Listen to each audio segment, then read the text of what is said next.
Hi, welcome to the show. This is another live stream. The topic for today is invisibility, finding invisible creatures. This is obviously going to be a player and dungeon master video. Now, I'm going to say right now, I'm definitely going to do a Q&A at the end of my presentation. I have a lot of information. This is a very complex topic. I'm sorry I'm a little bit late. Somebody's been arranging my office, so grab some food, drink, make sure you're comfortable, and prepare for a lot of information. I have spent quite a bit of time and I have at least 20 different things that I will talk about in this video. So you will get everything you want out of this. So I'll just type in here, #question.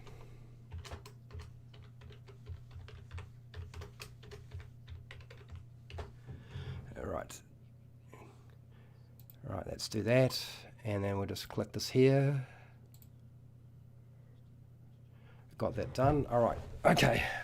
People are jumping into the room. I am ready to go. I'll unplug my earplugs, and let's go through all of the material that I have, which is quite a lot.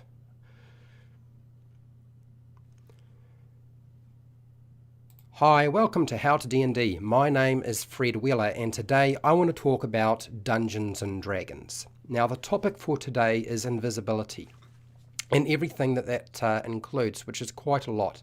But the specific topic is how to find invisible creatures in your Dungeons and Dragons 5e game. Now, it can translate over to other versions of Dungeons and Dragons, not just Dungeons and Dragons 5e. But specifically, I'm focusing on 5e because I think that's where we need to talk first before going anywhere else. So I hope that you are ready for a lot of information, and I hope that you can keep up because there is quite a bit to cover for today.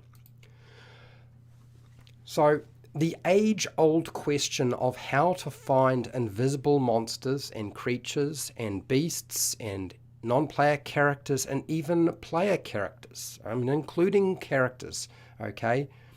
I'm going to answer that particular question today, and specifically related to Dungeons and Dragons 5e, but as I've said, it could be related to other versions of the game to a certain degree, but not completely. This is a player and dungeon master guide. So if you are a player, you will find a lot of this very interesting and useful because I will give you a whole lot of different things you can try and a lot of things you need to understand. And for dungeon masters trying to figure out how to deal with this landmine of issues, I'm going to give you a whole lot of things that you can use or take and flick and dispose of and do your own thing. Okay? I am just having a conversation and letting you know about all of the different things that are going on here. This guide is not intended to empower people playing characters into forcing their dungeon master to adjudicate invisibility rules a particular way.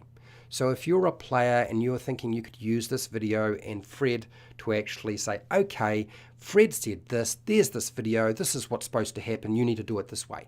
That is not the intention of this video at all. No, this discussion is not tailored at that in any way whatsoever.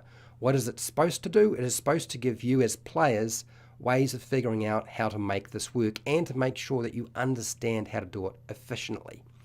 Next, Dungeon Masters. I do not assume that Dungeon Masters are going to be guided necessarily by any particular Dungeons and Dragons 5e invisibility rules or variant rules. So if you are using your own homebrew stuff or your own home table rules with regard to stealth, hiding, invisibility, that's all fine, okay? Just do what makes sense to you. I am going to talk in detail about specific spells and specific rules and try to clear up a lot of the confusion around this because I know that there is, because I've seen it happen. I've seen it in a poll. I just posted a poll recently talking about, would you use detect magic to find invisible creatures? And I was very interested to see what the responses were. And it's the same sort of discussion and response that my friends and me had when we were playing older versions of the game, but specifically 3.5 D&D. And the same conversation and same sort of discussions are still occurring, and we're talking about Dungeons & Dragons 5e. And that's because there's a lot of new people playing the game, right? Don't worry, I will get into the details. There are 20 different things and how you can actually find invisible creatures, but there is some housework we need to do first. So let me work through that first. There is nothing that simple about finding an invisible creature, okay? It's always been that way. It's always been difficult to do in the game of Dungeons and Dragons. There's never been a time when dealing with invisible creatures has been easy. And you need to understand that because of that, it hasn't changed anything. It only might change it for your table based on your Dungeon Master. The topic of stealth, hidden, which is very specific, the hide action, which is not the same, obscurity, that's light obscurity and heavy obscurity, and we're dealing with heavy obscurity, and invisibility are complex, they are situational, and they're dynamic. And as a result, because of that, because there's so many things coming into play, it would be absolutely bat crazy to think that you could have a rule system robust enough to deal with every single situation. And as a result, it is really very much up to the Dungeon Master brain to work out how to make this all work. And this is how Dungeons & Dragons 5e is actually structured, for those of you who are wondering. So this means that rules as written, rules as intended, so raw is rules as written, and rules as intended is RAI, basically. They're impractical for finding invisible creatures, and people will actually have to rely on their Dungeon Master making rulings and making sense of them and using the rules as fun. Okay? So the Dungeon Master is going to have to rely on making sense and having fun. And those are the things they're going to be weighing up. Now, some Dungeon Masters may decide that no, rules as written is what we're going to focus on, or rules as intended is what we're going to focus on.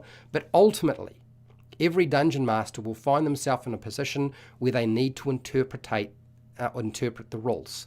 That the rules as written and intended are not robust enough to cover everything they deal with, and they will actually have to make some decisions. So that requires trust between the players and the Dungeon Masters around this particular game. Okay? All right, I know that's a lot of stuff. This is a lot of preamble before we get into the topic. Don't worry, we're getting there. So the biggest problem is not your standard invisibility. Standard invisibility as a spell or a feature is not the biggest problem to deal with, because when you make an attack or you cast a spell, particularly with the invisibility spell, you lose that ability to be invisible. The spell drops, okay? You end it by actually casting a spell or performing an attack. But anything that stays invisible while making attacks and casting spells will be a problem for everybody, not just players and their characters, and not just the Dungeon Master and their monsters. It's going to be a problem for absolutely everybody. And there are some specific things I want to call out before we go into my rather long list of detailed information. And that is the Greater Invisibility spell. This is probably the biggest game changer that exists in Dungeons & Dragons 5e. It has existed before, and it was still incredibly powerful, and it's the one thing that you want to get hold of as quickly as possible. It makes monsters very, very dangerous if the Dungeon Master is allowing any spellcaster to have greater invisibility, which is quite rare, but it does happen. And then there is the situation where the players finally get to a high enough level that they can access greater invisibility. And it's a no-brainer that you pick up the spell and you use it as often as you possibly can. Now you'll find that on page 246. There are specific monsters or creatures and beasts in the game that change everything, and I want to call them out for Dungeon Masters so they know, and so that players know that if you're facing them, you're in a lot of trouble. That is the Drow Mage. A Drow Mage has the access to greater invisibility. Okay, so you're in a lot of trouble now. The Fairy Dragon. Okay, it has invisibility, very, very powerful form of invisibility. The Invisible Stalker, very nasty again. The Pixie, surprisingly, you wouldn't think it, but the Pixie's not a good thing to have to deal with. The Gynosphinx. I think it's the Gyno. Is it Gynosphinx? Gyn Sphinx? Yeah, that one of the Sphinxes, okay? And then the water weird. Now, there are other things that would fall into this bracket, but those are the ones that are in the standard monster manual that I'm going to call out specifically. Those are the things you need to be very wary of. Okay, this is where we start going into a rather long list of 20 items, which will allow you to find invisible creatures, and it will also highlight some of the pitfalls of dealing with an invisible creature for dungeon masters who might have to adjudicate stuff. Number 1, I want to talk about sea invisibility. The sea invisibility spell is always the best option and the most successful and effective way for everybody to find invisible creatures. And I know what you're thinking, really, it's really obvious. Why did I have to hang around for all of this? Trust me, we start with the beginning and the basics because that's where we need to start, okay? What I would like to point out that for some strange reason, there is a tendency by modern players of Dungeons & Dragons 5e to not pick up the sea invisibility spell when they have access to it as soon as possible, and instead rely on other spells, and assuming that they will be all right by doing something else. And I will say right now that if you have a choice between taking the sea invisibility spell and relying on any other method, you should always take the sea invisibility spell. Now, you can disagree with me, but it is the most efficient way to do it. That is the reality, okay? Now, there's a Gloomstalker Ranger. And if you know anything about the Gloomstalker Ranger, it has a feature that allows them to basically use umbral sight. It's got an umbral sight feature, which means that in dim light, if they're dealing with some creature or individual who has dark vision, in dim light, they are invisible. You cannot see them, okay? So how do you foil or deal with a Gloomstalker Ranger that has umbral sight? Well, sea invisibility, that spell will actually foil that particular feature. You can see them because it's the sea invisibility spell. It is probably one of the strongest features out there for any of the classes. Surprisingly, it sits with the Ranger. And a lot of people think that the Ranger is not a very good class. Well, I don't think I really agree with that. That subclass in particular is very powerful. You'll find the umbral sight feature for the Gloomstalker. I believe that is in Xanathar's Guide to Everything. The sea invisibility spell will not detect the unseen servant. Okay, there's a spell called Unseen Servant, and when you create your Unseen Servant, it can do things. It can't make any attacks, but you can't actually detect it with the sea invisibility spell. One, because it doesn't make attacks. It doesn't really matter, frankly. It can do stuff, but it's not never going to be able to attack you anyway. Okay, now why can't you do that? It's because the Unseen Servant is a force. It's not a creature or an object, and it must be a creature or an object that you're dealing with regard to the sea invisibility spell. That's what you see, objects and creatures. Monsters, NPCs, beasts, player characters, they all fall under this as creatures, okay? But the Unseen Servant is that one catchphrase where you will not be able to pick them up. They still remain unseen. Now, with regard to sea invisibility, and I don't know what it is, I think it might be that somewhere along the line, because we've got so many new people coming into the game, that they fall on other strategies that, if you're an experienced player, we've already tried. Things we've already tried and we found were not very effective. And it really comes down to you, Dungeon Master, you'll have different experiences. I totally understand that. But I want to reiterate to those of you who are new to Dungeons & Dragons, sea invisibility is probably the most important thing to pick up, particularly in mid-level play, because that's when invisibility comes into the game quite a lot more. And one of the worst things that could ever possibly happen to you is to have player characters that are invisible and stay invisible, or to have to deal with monsters and creatures that are invisible and making attacks. It is a game changer. It basically means whoever is invisible will probably win that engagement. They will win that battle.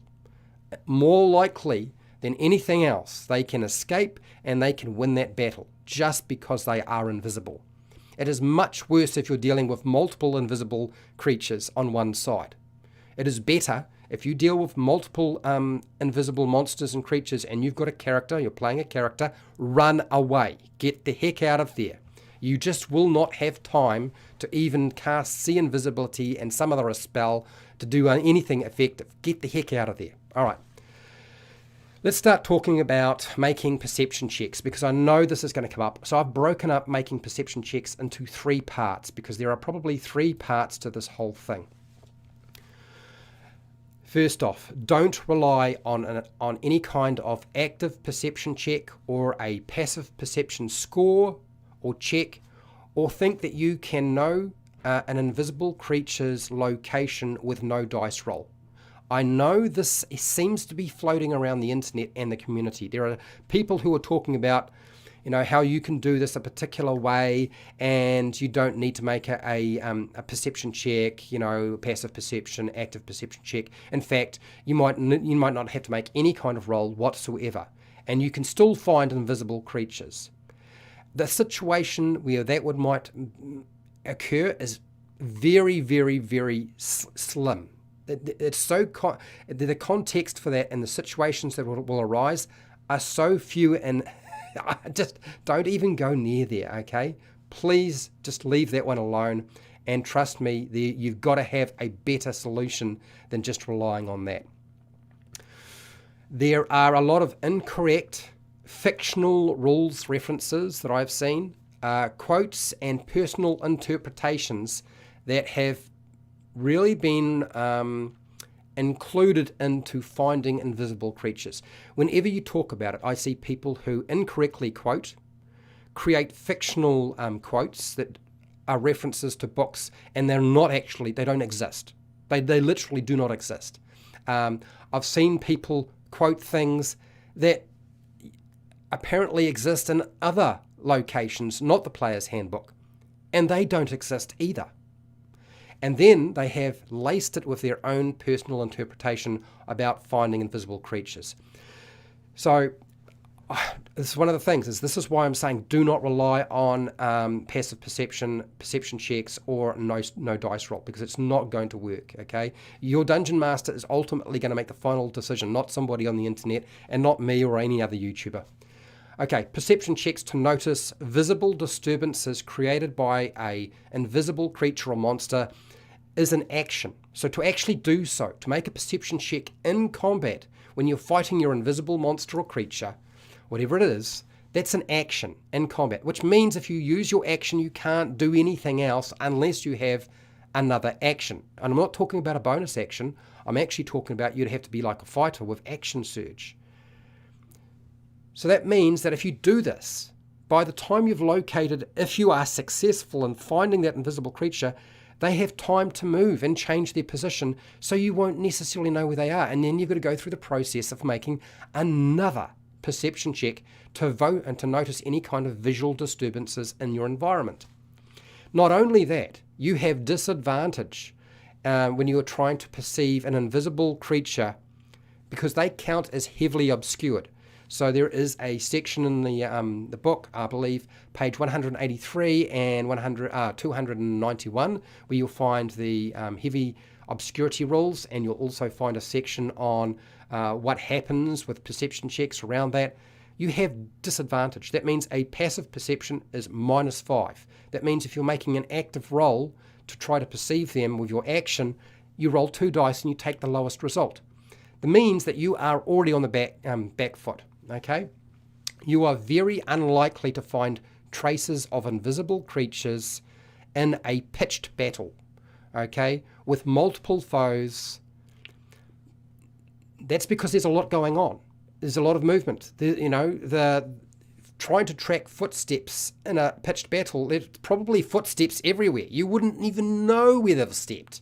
That's half your problem.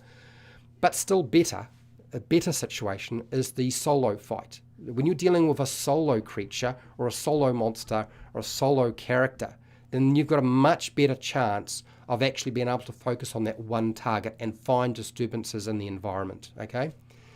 The environment requires tracks to be left behind, grass to be parted if there's long grass, leaves and branches to be disturbed or broken in some way, or fall from a tree or something like that, or a bush.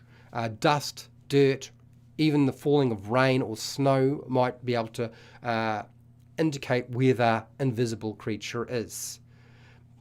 And there might be other environmental factors that I have not listed, and they all rely on shifting the environment and having it work in a very obvious way.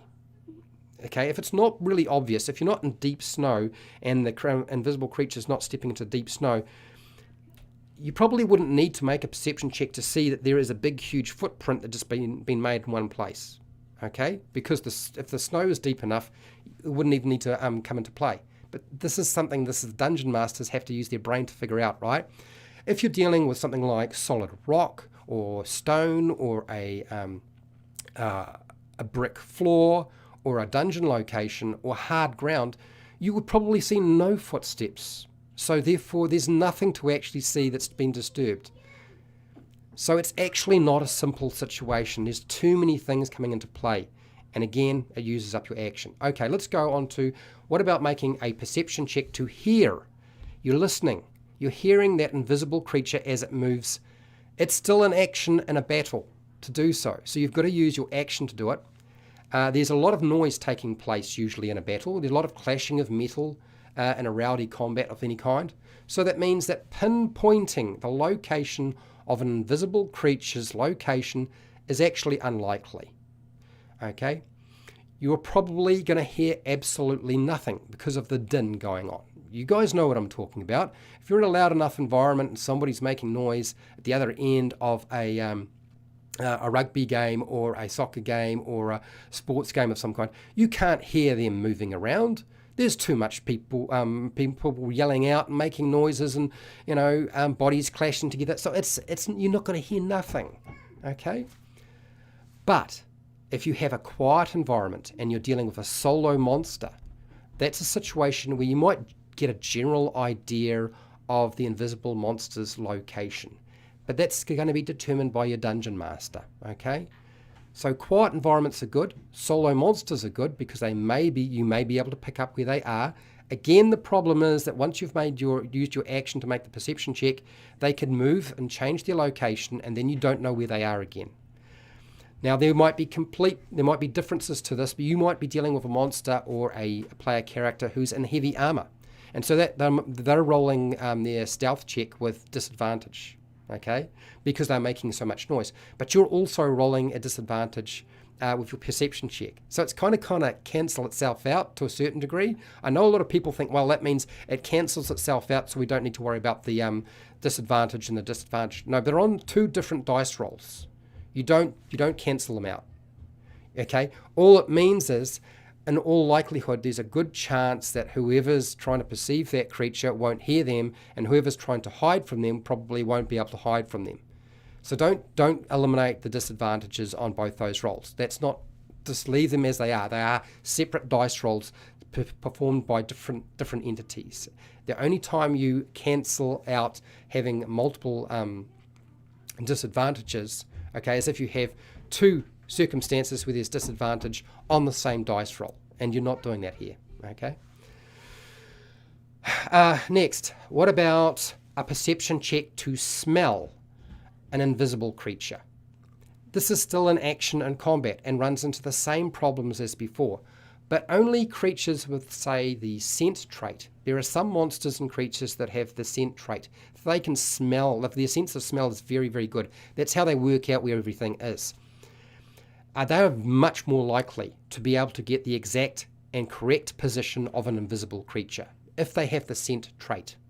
If they don't have the scent trait, every other creature will probably only ever get a general direction, provided they even roll high enough and are correct in sort of determining basically where it is. If they get a good enough roll, but they don't have the scent trait, then they would only have general direction. They won't have spot on pinpoint accuracy with where the invisible creature is. If you think about how hard it is for a human to actually find the location of a stinky thing, I know some people have got very good senses of smell, but you're not a dog, okay? We're not talking about a dog's sense of smell. We're talking about a human sense of smell, and that's kind of where we're basing things off. Our humanoids will kind of be based off that. So scent trait will work, others general direction. All of this you can ignore and say, nah, Fred, I'm not interested. Now, I will also point out that if you are dealing with a creature that is smelly, say something like a troglodyte has a scent that they give off. They stink. They've got a stench. That would actually probably make it easier for you to find their exact location because they have that stench. Would that apply to a player character? Probably not, because even if they don't take a bath, they're probably not going to smell that bad that you'd be able to find out their exact location. This is why I always deter people from relying on a perception check to determine location of invisible creatures. Okay, we're getting into the next step. This is where we got some actual strategies for finding them. So what about flour, sawdust, or dirt? Now they can show an invisible creature's position. Yes, that could happen, but they would have to step onto a hard surface where that sawdust and flour and dirt is sitting. It could land on them. Possibly, if it's up in the air and it's starting to float down, it could land on them. The good thing about flour is it kind of sticks to things. Sawdust to a certain degree does stick to things as well. Dirt, not quite as much as sawdust or flour, but does sort of stick to things. But it's much harder to spot. Flour is white, so you're much more likely to spot that than you are sawdust and dirt. Dirt is like, it's black, it's brown, right? So you're probably not going to see it on a dark surface. And if you're dealing with dark environments and we're playing in places like dungeons and so forth, you're probably not going to detect very much. But disturbances in the ground, possible. Again, still relying on those things like perception checks, dependent on what the dungeon master thinks. Now, unfortunately, a bag of flour covers maybe 10 foot square effectively. I know I've had people say that it can cover anything from not a 10-foot square, a 5-foot square through to a 30-foot square.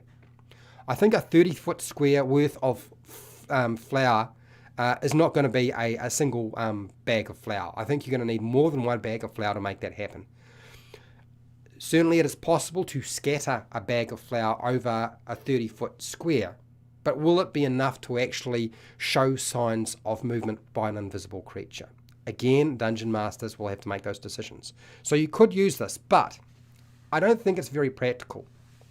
And I think it's much more practical if you have everybody in the group or everybody on one side who has a bag of flour and you're in a confined location and you all open your bags and scatter them around you.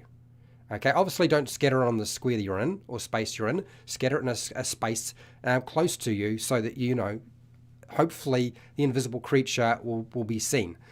Here's the thing, when you scatter flour around, invisible creatures don't step in that flour. If they can avoid it, they'll go somewhere else, okay? All right, next, the detect magic spell. I see this come up many, many, many times. The detect magic spell can't find an invisible creature because you need to see the target. It is actually stated in the book. Okay, it's actually in the book, and I know people get confused because there's another statement in that spell which sort of people take on board and don't assume that the two can exist at the same time. It does state you must see a visible creature or object, okay, and that's on page 231. Dungeon masters could house rule that detect magic gives the general direction of an invisible creature and the school of magic if they wanted to. If you really feel that detect magic should be used as invisibility radar, then fine, do that. Now, there's a second part to that detect magic spell. There's a section that says that the spell works through most barriers, and then it gives you a list of different types of material and their thickness and how they would work. And people see that particular section in the book and they assume, well, the first part that says that you need to see a visible creature or object is void.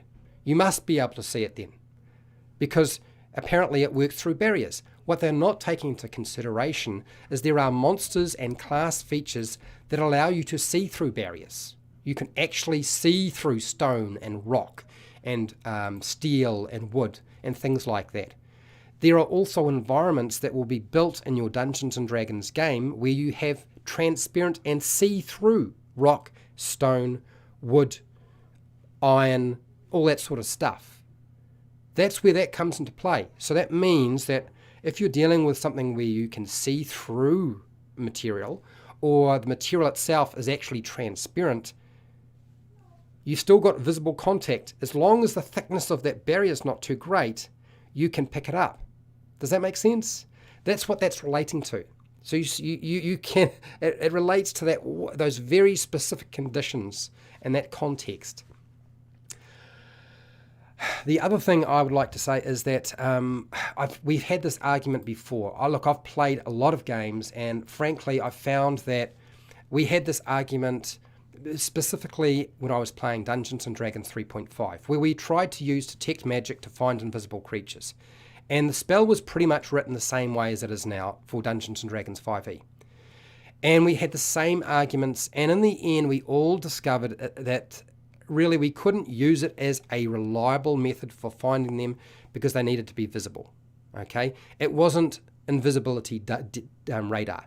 So that means that experienced players have already gone through the process of arguing this with dungeon masters, and dungeon masters have argued with players, because that happened in many of the groups that I played with years ago.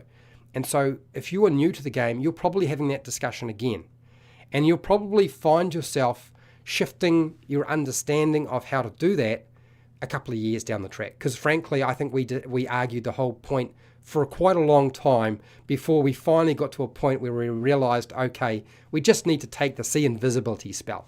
Now, why do people rely on detect magic to use as seeing invisible creatures? Because the see invisibility spell is a level 2 spell, and detect magic is a level 1 spell. And one of the worst things that can happen to you is low level, you have to deal with an invisible creature, and you just can't find them without that spell effectively. And so you fall back, well, what are my options? And you start looking at different things, and you go back, well, what about detect magic? Maybe surely that will be our solution. Otherwise, we're screwed. We've got to run away. And what if we can't run away and they just chase us down and they're invisible and butcher us like dogs? So this is why people who are playing the game tend to fall back and sort of say, let's use detect magic, because they're really worried at low level that they don't have access to see invisibility.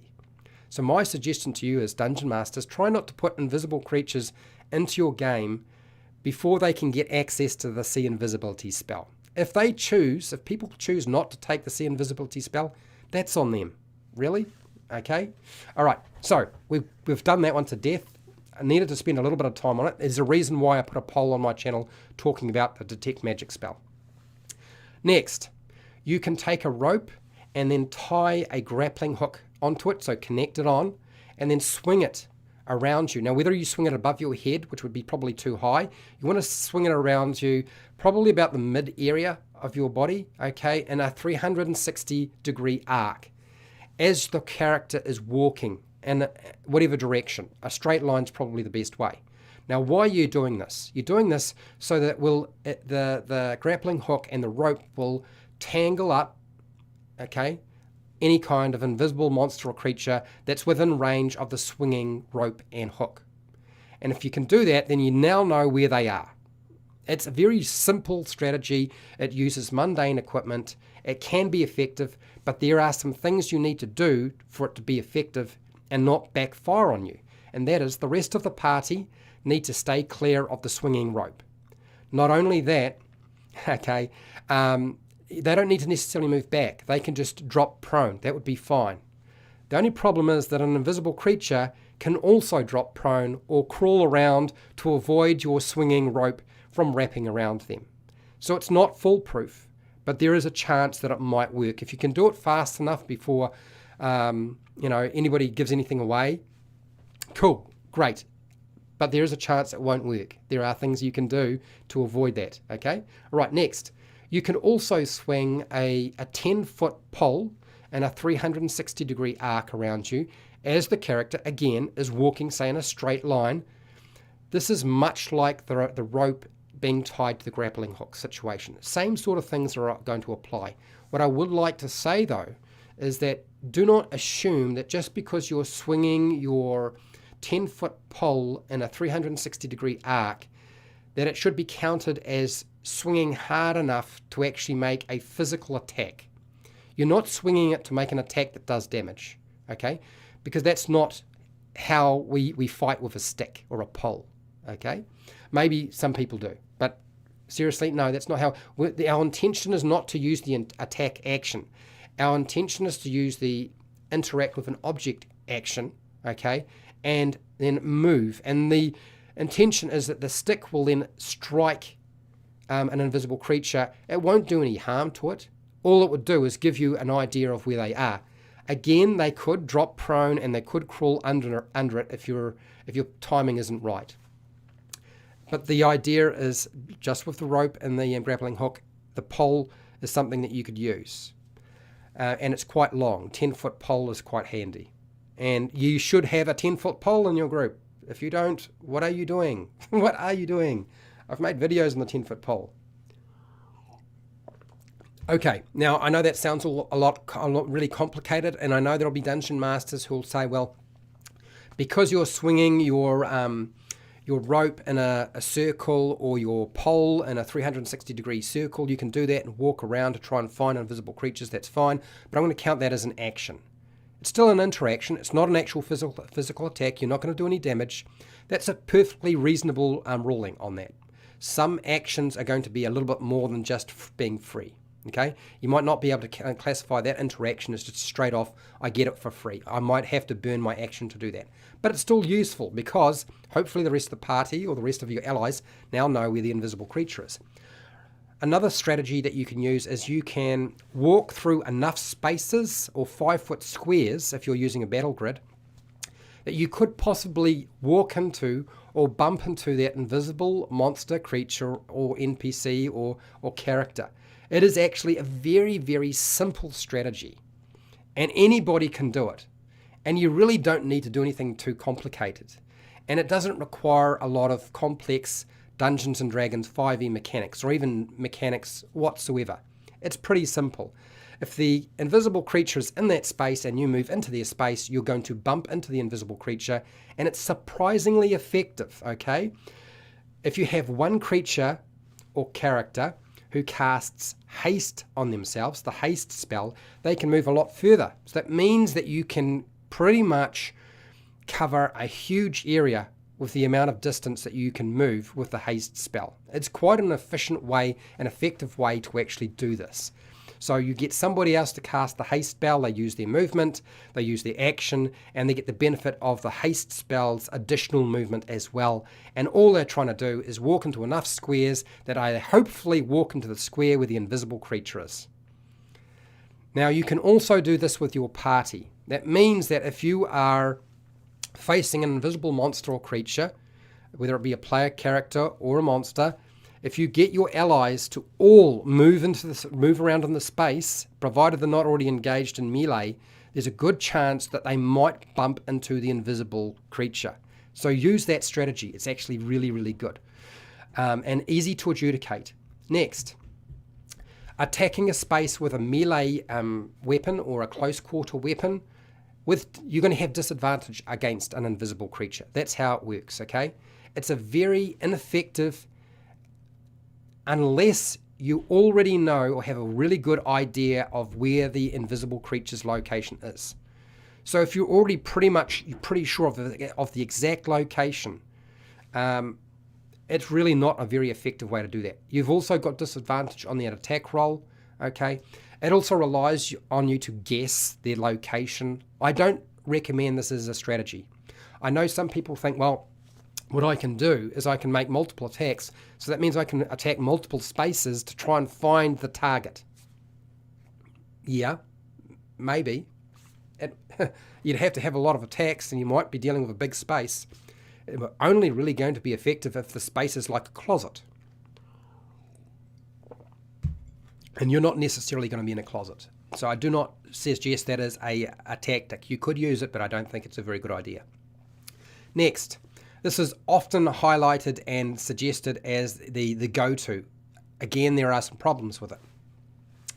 Using an area effect spell like a bomb, and you try to bomb an area using, say, something like fireball or any kind of spell that does damage, it's not going to detect the invisible creature. What it might do is force them to make a concentration check if the spell is a concentration spell. If they're using greater invisibility, it might force them to have to roll a concentration check if they are the one concentrating on the spell. But if it's not dealing with concentration, then all it's gonna do is do damage, provided you plant it in the right place. But it's better than guessing, a single space. So when unsure, you use this strategy. There are some problems. It's certainly better than trying to guess the location of an invisible creature. But here's the thing I would say. Try not to cook your allies. Try not to burn them with your fireball spell or whatever spell you're using, using this method. Otherwise, you're going to be very unpopular, and you might, in fact, wind up killing your allies before you kill the invisible monster or creature or characters. So, and the other thing to understand is you don't necessarily know if the spell is encompassing a big enough area to actually target where the invisible creature is. But it's better than nothing if you've got... Now, this is where an evocation wizard would be really good, because you can shape the spell at certain levels around your allies. Or if you have... even the sorcerer can sort of diminish that, although their careful spell feature, their meta magic, is pretty shite, if you ask me. I don't recommend this as a strategy, but as a last resort, it could be used. Next, casting the Fairy Fire spell when you're pretty sure of the invisible creature's location and want everybody to see the invisible creature. If everybody can see the invisible creature, then everybody can attack it, okay? And that's what you want, ultimately. But this works much better if you cast the See Invisibility spell first, and then you cast Fairy Fire. Now, to give you an idea of what I used to do with my home groups, is when we were playing 3.5, the understanding is that if you were playing a wizard or a caster of a particular type and you could get access to See Invisibility, you also tried to pick up another spell called Glitter Dust. Now, Glitter Dust is basically the same thing as Fairy Fire. This is back when we were playing 3.5. So our strategy was dealing with an invisible creature or monster, cast See Invisibility. Now I know where they are. Then I follow up with Glitter Dust. So this is what you should be doing, okay? If you are a spellcaster, cast See Invisibility and then follow up with Fairy Fire to highlight them. There is a save involved, so there's a chance you won't be successful the first time. That means the party or your allies need to survive 2 rounds with this thing before you can actually highlight it. That might be a bit of an ask. It also means that whoever's casting those spells needs to stay alive long enough to do that. Otherwise, you lose the benefit, right? So that is the go-to in terms of how you apply it in your game. It is the no-brainer go-to. So if you were never aware of this, this is what you should be doing. Next, any kind of creature, monster that has blind sight, true sight, or tremor sense they have no trouble finding an invisible creature with their sense, provided the invisible creature is within range. Because usually blind sight, true sight, and tremor sense, they all detect invisible creatures. Now with the tremor sense, this is one time where, provided they're not behind total cover would block this, okay? But something like tremor sense is reliant on, if their tremor sense works through the ground, then they need to be on the ground. If they're flying and invisible, then you're never going to pick them up. If you're dealing with a spider and their tremor sense works through their web, then they need to be making contact with the web for them to be able to pick up exact locations. But the intention is with blind sight, true sight, and tremor sense is you get the exact location of them. The information for that is on page 183 and 184 of the player's handbook. It's very rare that a player will have access to these, but your monsters, Dungeon Masters, more than likely will have access to these. Alright, next. The Dispel Magic spell. That particular spell is actually surprisingly, it's odd how it works, because it doesn't actually do what you might think, but it's still an effective way of dealing with a situation. The detect magic spell can be used to remove the greater invisibility spell on a creature. Okay? That is actually possible. Now, why is that? Because you don't actually have to see the target. The spell itself works. You can target an object, a creature, or a magical effect. And that's what we're focusing on, is a magical effect, okay? But you don't actually have to see it. But one of the provisos for being able to be effective with this is you must be aware of it being there. So they can't be hidden. So an invisible creature is already unseen. Now, hidden means you are unseen and unheard, okay? This has come up in Sage Advice before. Jeremy Crawford has discussed this before. So that means that you would probably have to have a sense that allows you to see them and hear them to be able to use Dispel Magic, okay? But there's another way around doing this. You could get rid of the unheard section. You may not be able to get rid of the fact that they're unseen. They're still going to be invisible. But if they are unseen but that you can still hear them, the perception check might be effective. That means, provided they're within the range, and Dispel Magic doesn't have a huge range, I think it's like 30 feet, that means you could eliminate that particular magical effect. You pick that magical effect. I think there is an illusion spell going on here. It's greater invisibility. I want to drop that. Okay, that's effective. Does that make sense? I hope that makes sense to people. I really do. We're going to keep going with this. So don't consider Dispel Magic a waste of your time. But there are a couple of things you have to do. You need to make that perception check and hear where they are, okay? So that you can break that unhidden, I guess you could call it condition. It's not really. It's just a state. You'll find that on page 234 of the Player's Handbook, by the way. Next, if you are an individual, a caster that has a bat familiar, and that caster is using the sight and the hearing of their bat familiar, they can use the bat familiar's echolocation trait to actually pinpoint the location of an invisible creature. Because an invisible creature is still there, you just can't see them. That means that sound will bounce off them. So you'll find the bat familiar, or the bat, on page 304 of the Player's Handbook. So for those of you who are thinking, oh, they got a bat familiar, what was the point of doing that? Well, actually, it's really, really effective with dealing with invisible creatures. And it doesn't mean, and going and taking the bat, the owl as your familiar doesn't have to be the only go-to. So bats are a really good option. For those of you who weren't even considering this as a possibility, I think you should certainly consider it. Dungeon Masters, I think it is reasonable to rule that a bat would be able to find the location of an invisible creature. Because they don't cease to exist, they're still there. And bats need to be pinpoint accurate, otherwise they would just fly into things and die. Okay, next. You could throw ink onto an invisible monster or creature. It still requires knowing the exact location of that creature. But it would highlight the invisible creature for the whole party or all of your allies. So if you know where they are and you drop that ink on them, now everybody knows where they are. So you might need to go with, okay, I cast See Invisibility. I now know where they are. I don't have Fairy Fire, but I have ink in my pack. So I'll take that out of my pack and I will spread that onto them so that their position is highlighted by the ink that I've splashed on them. Now, Dungeon Masters may require you to make an attack roll to do this. Okay, an improvised attack roll with your ink. Makes perfect sense to me. But another way that you can actually make it easier for your whole group to find that invisible creature so you can wail on them. Next, the Ranger's blind fight style.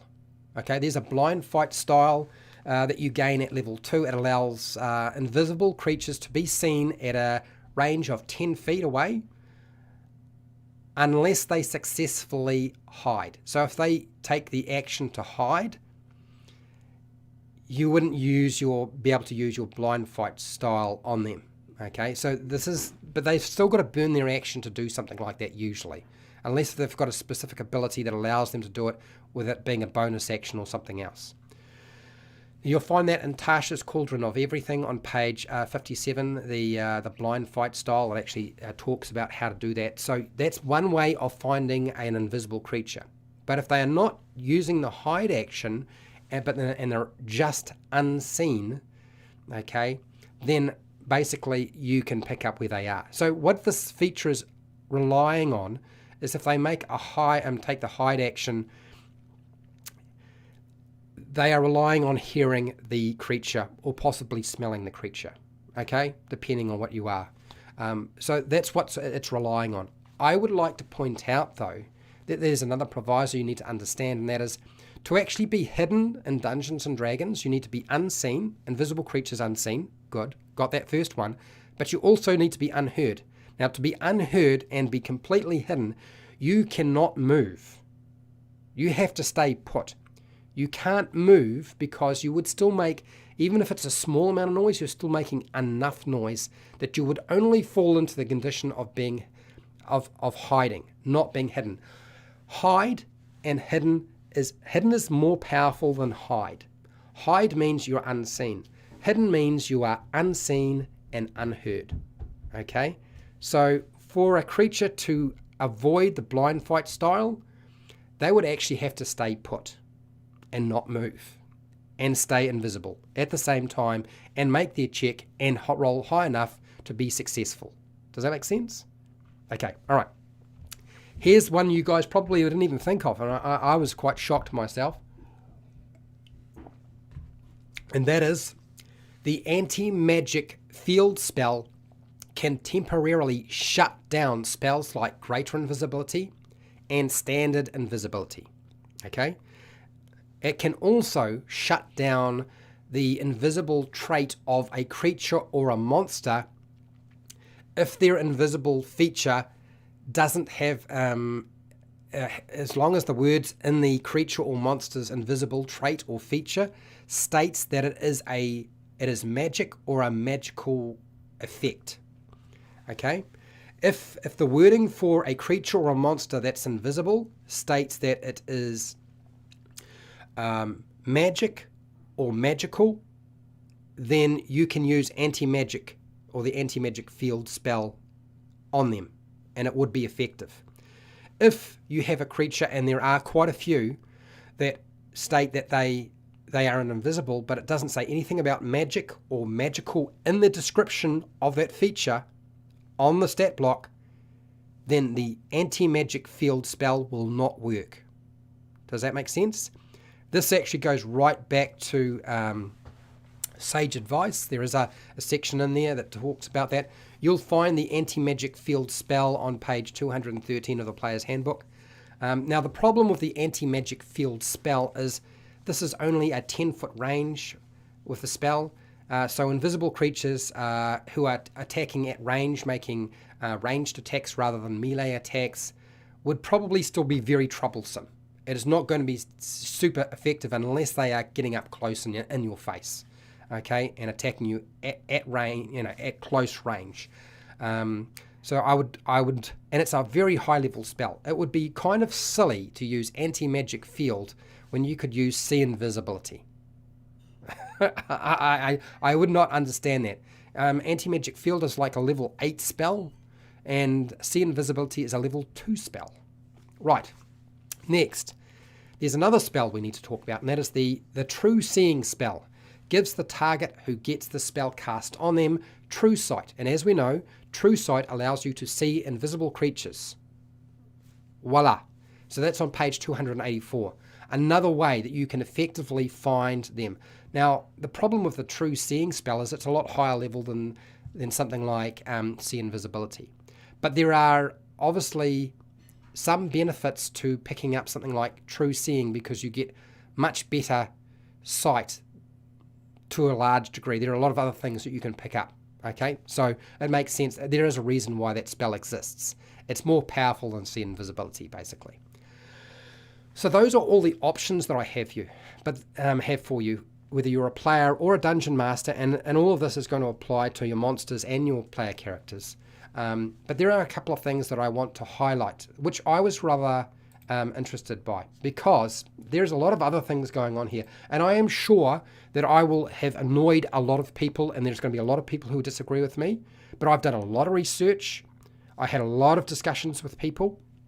And I researched and checked and triple checked everything to find if I was wrong and they were right about stuff. But ultimately, in the end, dungeon masters, no matter what I say, are going to do what they're going to do. All right, so let's talk about sage advice and the player handbook errata, because those topics come up constantly. People quote them, reference them all the time. And I would like to point out to you that with regard to something like sage advice and the errata on the player's handbook, there is nothing, absolutely nothing in sage advice. I checked the PDF, I checked all of the tweets, I checked the player handbook, the latest version of the player handbook's errata.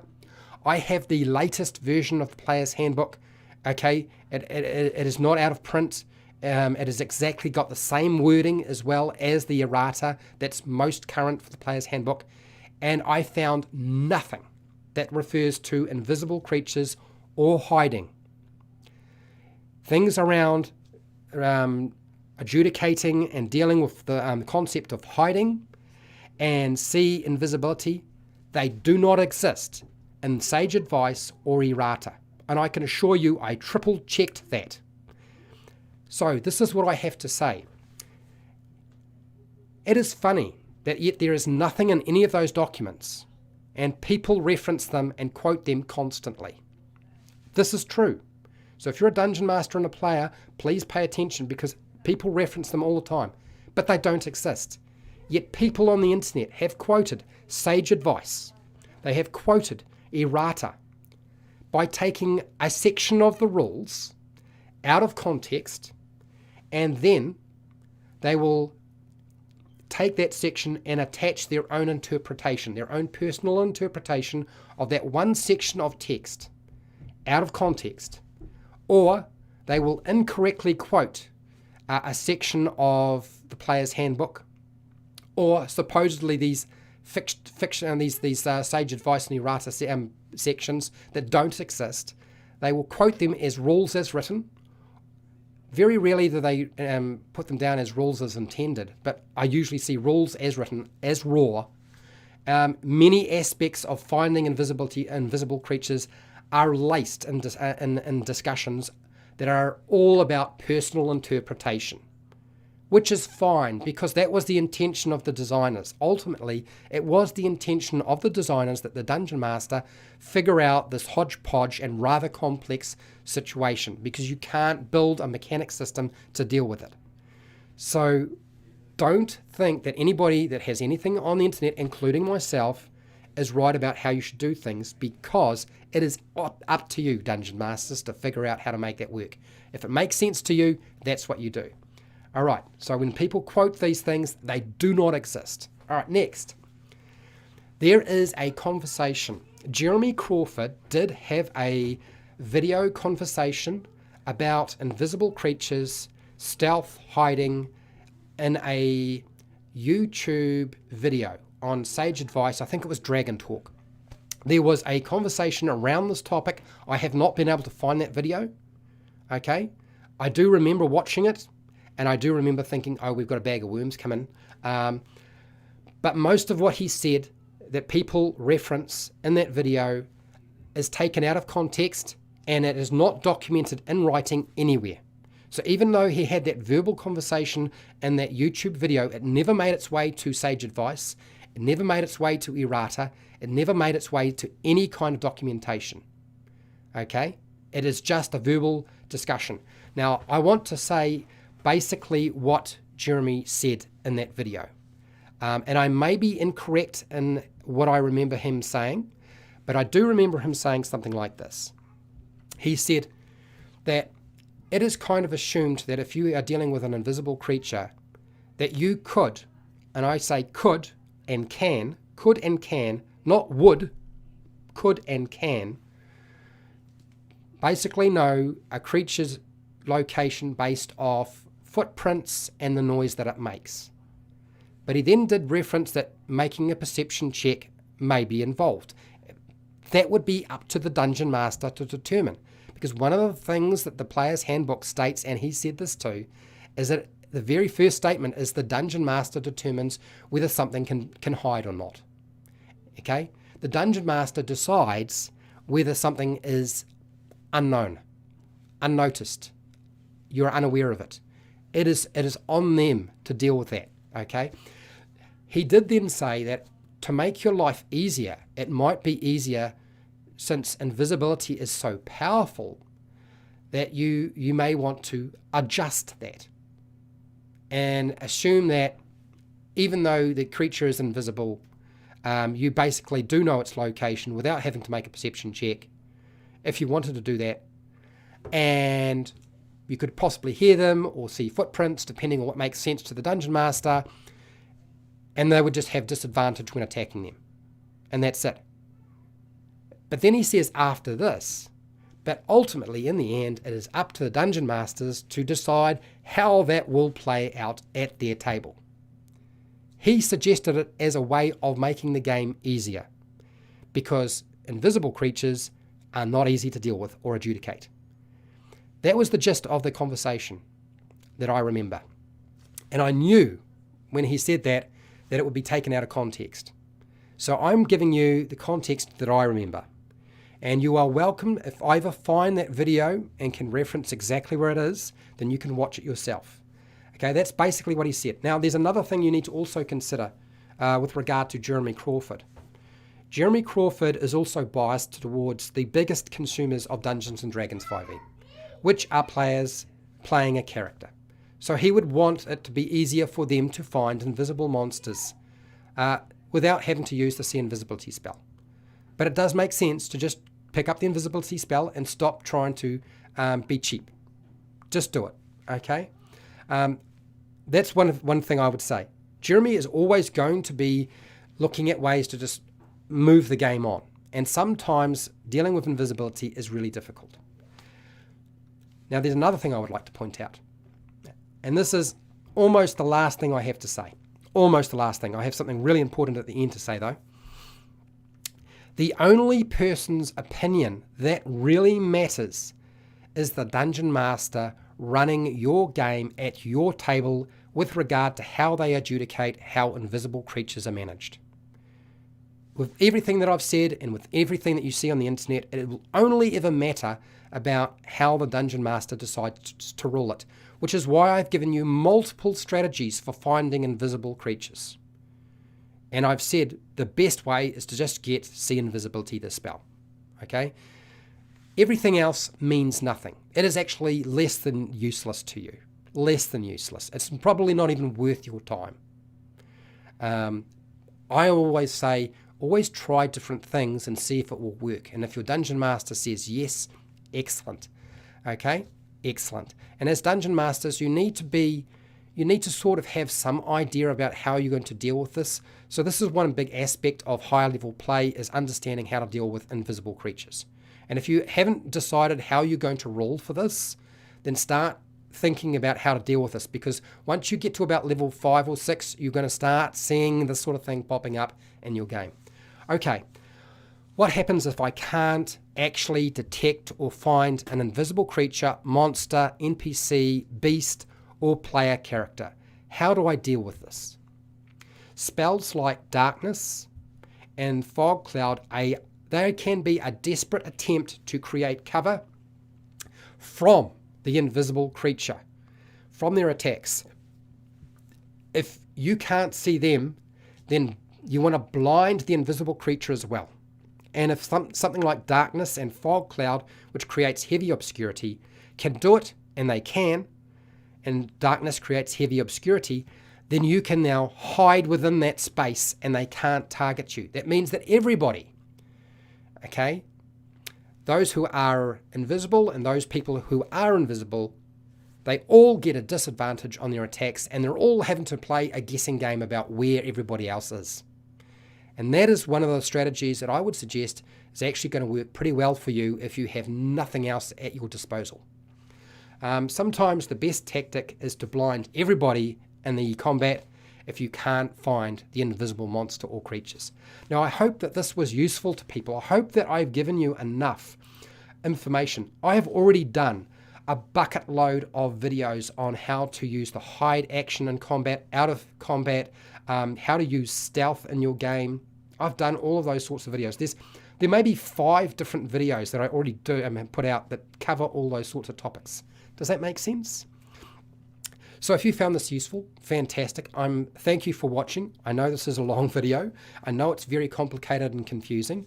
Do the best with it that you can. I have hundreds of videos for players and dungeon masters that will help you play the game, okay? Or provide you with new ideas. And I'm all about new ideas. If you want to support the channel so I keep doing video content like this, you can support me through Patreon. Down in the description, I have Amazon affiliate links. I also have a merchandise shelf underneath all of my videos, or just watch my videos. That's fine too. That's good. I can live with that. Do all the usual YouTube things like share, like, and subscribe. Hit the bell button to be notified when I go live, and I go live every week. And when I publish new videos, and I do have edited videos that I publish. And hey, till next time, keep rolling those 20s.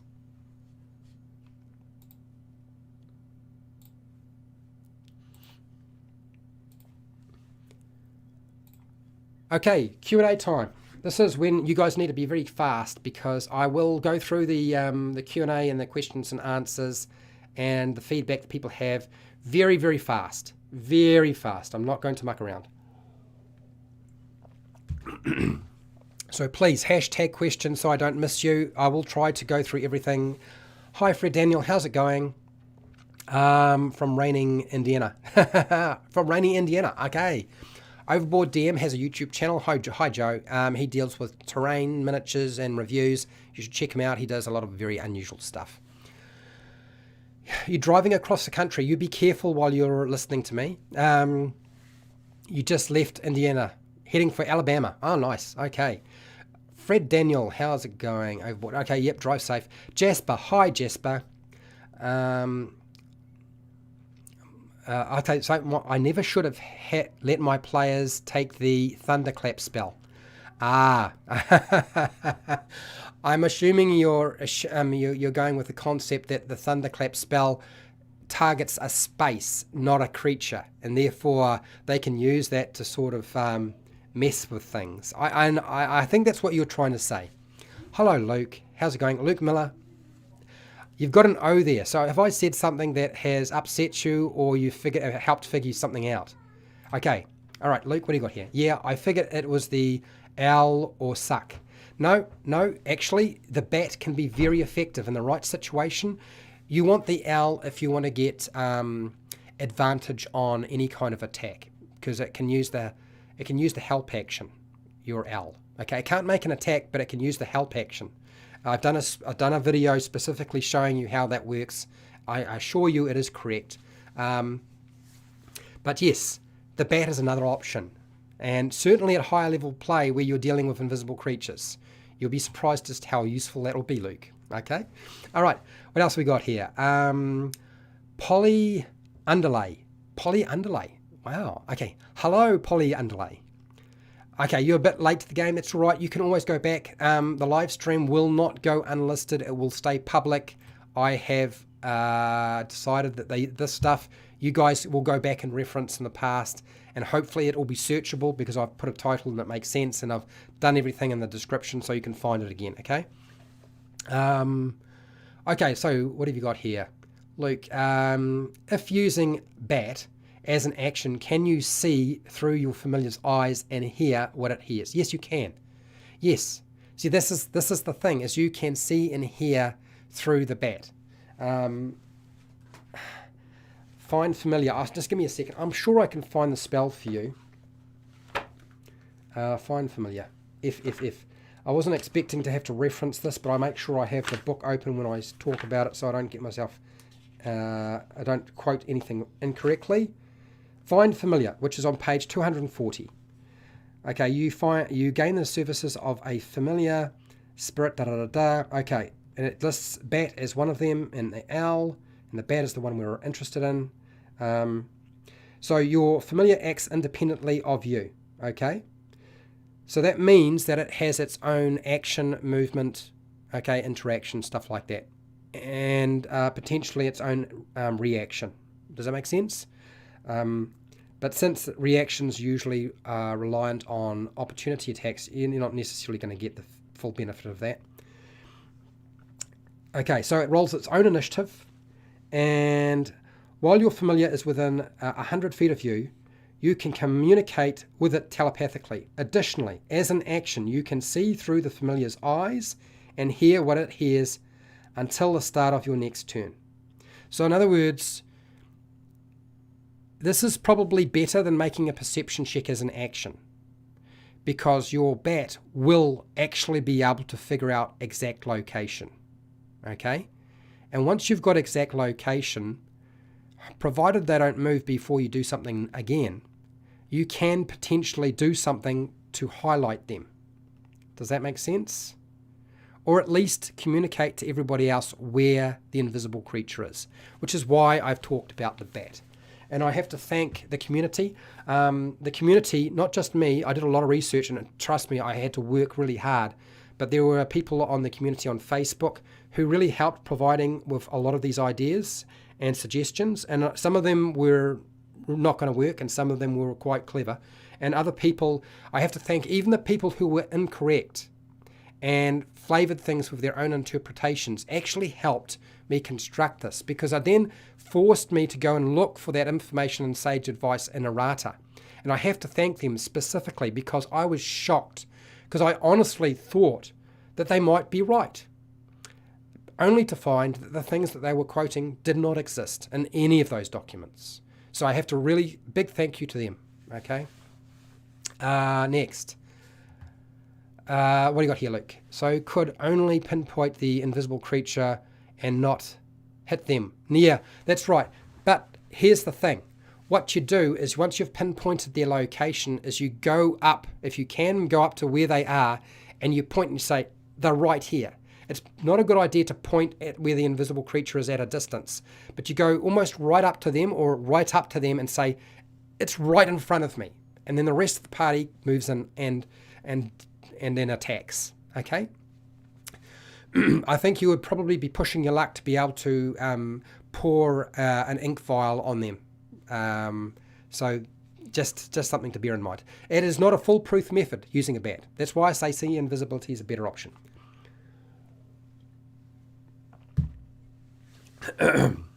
But provided you are in the right place in your initiative order, somebody else might be able to do the work for you. Okay, next. Osbor. Hopefully I got your name right. Hello, Osbor. It can be enough for some friend to cast Fairy Fire on them. Yeah, exactly. Yeah, provided you can give them the exact location. So you need to spell it out. Move right up to the creature so that they know where to target. Yeah, all right. Or any other option here discussed. Exactly.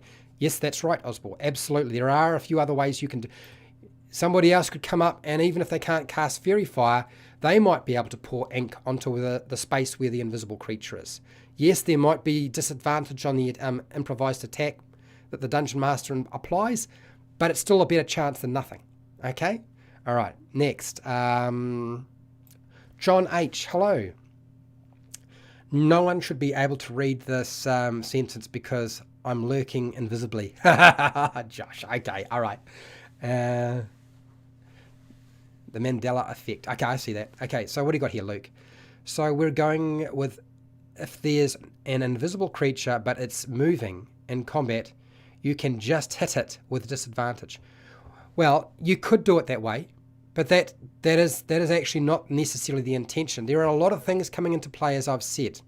Okay? Just because the invisible creature is moving does not mean that they give away their location. It is too complicated to wrap up in one easy to understand rule. This is what I keep saying. Okay. But you could do it that way if you wanted to. I know that Chris Perkins decided that an easy way to deal with invisible creatures was to do it his way that he suggests in a video. But in no way is that something you need to follow. Okay, Luke. I only caught the end of the end, but thanks, useful. Yep, just come back to it. Trust me, there will be a lot of information here. Gives you a lot of different strategies. Frankly, probably once you get to level 5 or 6, one of the first things you probably need to understand when you're playing the game is how to deal with invisible creatures. Whether you're a dungeon master, but very much if you're a player. It's one of the rites of passage, is understanding how to deal with that problem. So, and it's funny because there's not a lot of information on the internet. You know, think you're able to find everything on the internet, but you can't. Hence why I've gone to a lot of work to make sure that this is here. Okay, Steve Lycan. Dispel magic works too. Yes, choose one creature, object, or magical effect within range of 120 feet. Yes, but you need to be aware that there is a magical effect there. You need to be aware that the creature, or whatever it is invisible. Okay? It doesn't just assume, which is why I discussed where we're talking about the difference between being unseen and then being hidden, which is unseen and unheard. And to achieve that, to make sure, I mean, frankly, being hidden in a battle is impractical, because to stay still and be invisible is death. You have to keep moving. You know, you make your attack, you cast your spell, you move, and then once you've moved, you really don't need to hide. Because unless they make an active check, or you're using passive perception and they use up their action, they're never going to know where you are. So Detect Magic still got its place. It is an imperfect way of finding invisible creatures and dispelling that effect. And some creatures don't have anything to dispel. So a lot of creatures and monsters in the monster manual have invisibility, and it's not a spell. It might list it as having concentration sometimes, but it's not a spell. It just means that if you cause enough damage, they will lose that invisibility if they fail a concentration check. It doesn't mean that it's necessarily a spell that you can dispel. Does that make sense? Other creatures don't list their invisibility, and it has nothing to do with magic or magical. They're just invisible. There's a difference. There is a difference between that. I know that's confusing. I know it's confusing. Okay, so yeah, dispel magic, imperfect way of doing it. Osbor, it has been a very instructive. I'm glad it was. I'm glad we've got somewhere. Ogre Drew B, thanks for the info. I am glad. Do your best. I want you guys to be successful when dealing with invisible creatures and monsters, and even players, because trust me, I've had my whole group at one point were all invisible, and the Dungeon Master had no idea how to contend with the fact that everybody had some form of greater invisibility on them, granted in different ways, whether it be through potions or spells or something like that, and it was just very one way. Okay, negative space, hello. Another great video. It's nice to have it in-depth video. Most people videos are bullet point and don't, yeah. Look, so here's the thing that I'm doing with my live streams, and I need to be pretty quick because I'm supposed to be in a Dungeon Master roundtable with Ryan and Wally DM and somebody else. I can't remember who it is. I think it's Mark from Dungeon Class. And we're talking about a whole lot of different things, and I need to get ready for that. But so what I'm doing is I'm doing a live stream on a topic, and I do have bullet points, but I do go into a lot more detail in the live streams. More detail than I could ever do in an edited video, because they would be so long. Then I make an edited video of the live stream, but only the bullet points. So they will be quite short. They might be 3 minutes, 6 minutes, 9 minutes long, hopefully not 9 minutes long. But they're not going to be as detailed and informative as a live stream where I can go into a lot more depth. So you're still going to get these. Trust me, we're going to keep coming back to them. Okay, Luke. You're from England, by the way. Hello, Luke. Hello, Luke Miller from England. All right, Steve, what do you got here? What happens when an invisible, possibly large-sized creature stands in front of an invisible creature? Okay, so possibly large-sized creature stands in front of an invisible creature, of a visible creature. Okay, so I know. Okay, so I know I understand what you're trying to get here. Now, I didn't actually say this, but I'll say it now. You're talking about an invisible creature that's large. What happens if a medium-sized creature that's visible tries to move through that space? And like, would they bump into anything? I think that's what you're trying to say, Steve. And I would like to point out that even if you're dealing with a small creature or a tiny creature or a large creature or a huge creature or a colossal creature, and you're medium size and you try to move through their space and they're invisible, you're probably going to bump into something. It may not be right into the front of their chest. It might be just into their foot or part of their leg or whatever, or a tentacle or something like that. You're probably still going to wind up bumping into them, okay, in some way. The rules do talk about if you are a certain size, so if whatever size you are, if you have too many different sizes above you, you can move through that space.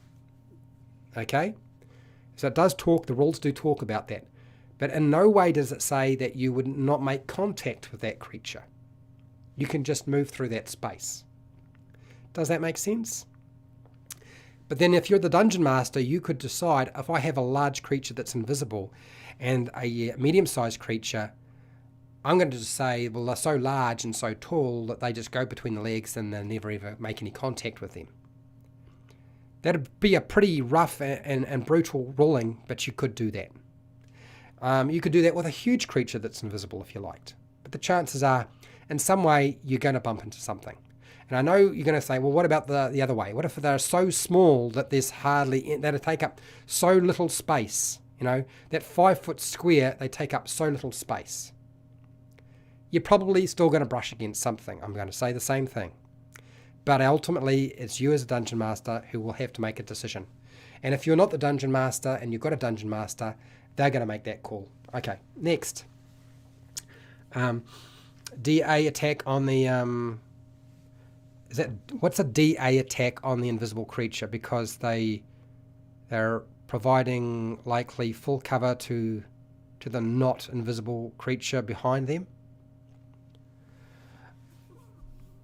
I don't understand what that means. I don't understand what you're trying to get at. Like an Oni standing in front of a person, but the person behind the Oni is targeted by an arrow. Ah, okay, I see. All right. So this is normally how it works, okay? And I think you're going to have to assume that if somebody is targeting a medium-sized creature, yeah, disadvantage on the attack is fine, but if you're targeting the invisible creature and it's large, it's still going to be disadvantage. If you're targeting a medium-sized creature and there's an invisible large creature in front of them, that doesn't mean that you'll hit the large invisible creature. That just means that you would apply a modifier to that. You might apply a modifier of, okay, I'm going to consider that like half cover. Now, the players don't know that. It's the dungeon master making that call, okay? Because if you cover half the body, but you're not really covering it, are you? It's really, there's nothing in the rules that cover what you're talking about. This is very much a dungeon master has to decide, do I apply a +2 to the armor class of the medium-sized creature that's visible, that is standing in the that's got an invisible large creature in front of them, or do I apply disadvantage to hitting them because there's something else there, but you just can't see it?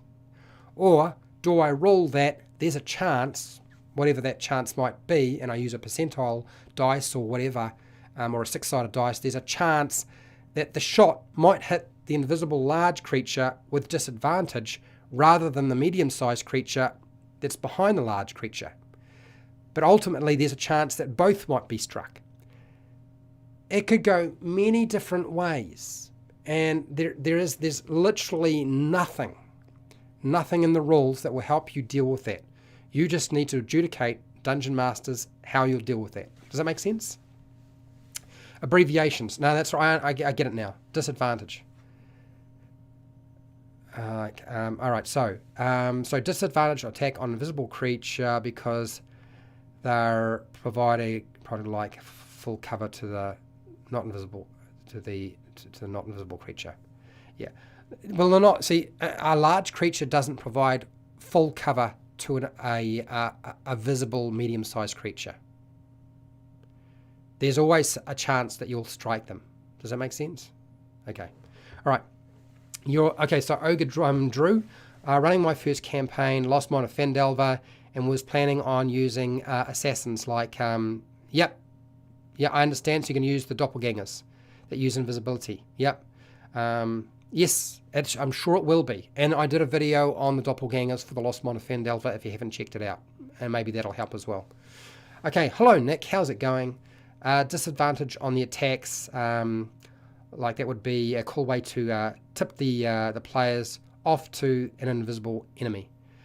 Okay, well, yes, that could well be, but it would not necessarily solve your problem because the invisible creature can still move. You don't get attacks of opportunity on an invisible creature because you can't see them, and you need to be able to visibly see the creature to make attacks of opportunity. Yeah, I mean there are ways that can work for you, but ultimately, look. The key thing was to give you lots of options, and say that there is no substitute for sea invisibility, and new generation of players need to start taking sea invisibility and fairy fire if you can, as soon as possible. Those are actually far more important than anything else at level 2. In fact, they may in fact be even more important than taking the invisibility spell, because you do not want to have to face them. Yeah. Okay, I have to go. Thank you, everybody, wherever you are in the world, whether it be the morning, the afternoon, the night, or the wee early morning. Please look after yourself, your family, and your friends. Be nice to your neighbours. And hey, till next time, keep rolling those 20s. And I will be back next week. I think I'm going to talk about Strahd. I'm going to talk about Strahd and how do you kill Strahd permanently. That's right. We got a Curse of Strahd Dungeon Master Guide. Yes, I won't even go anywhere near that Twilight Cleric. Is anybody even allowed to use that apart from Adventurers League play?